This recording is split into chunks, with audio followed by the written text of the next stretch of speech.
የተለያዩ ነገሮችን የምታጨሱ ወይም የሚያጨስ ዘመን ጓደኛ ካላችሁ ይህንን ቪዲዮ እንዲያዩት አድርጉት እባካችሁ። እኔ ሳሉን መድኃኔዓለም ነው ያለው፣ በደንብ አዳምጡ። አምስተኛው ተአምር ይቅርታና ምሕረቱ ከሁላችን የጥምቀት ልጆች ጋር ይሁን። ጌታችን ኢየሱስ ክርስቶስ መድኃኔዓለም ያደረገው ተአምር ይህ ነው።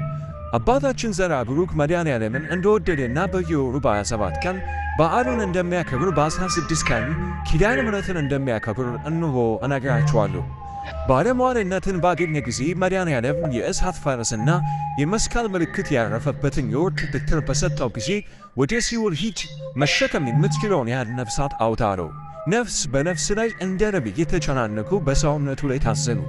ነፍሳትንም ይዞ ሲወጣ አንድ ኃጢአተኛ ዘራ ብሩክ ብቻዬን ቀረሁ አውጣኝ አለው። ስም ከፍትር ጋር እንደሚጣበቅ ከሲኦል ጥልቅ ጋር ተጣብቆ እምቢ አለው። የእሳቱ ነበልባልም ዘራ ብሩክን አቃጠለው። ክብር ይግባውና እነዚያን ነፍሳት ይዞ ወደ ጌታ ወደ መድኃኔዓለም ሄደ። ጌታ ሆይ አንዲት ነፍስ ስሜን እየጠራች ቀርታለች፣ ማራት አለው። መድኃኔዓለምም ዘራ ብሩክ ሆይ ባለሟልነትን ብታገኝም ጥንባሆ የሚጠጣውን ማር ትለኛለህ አለው።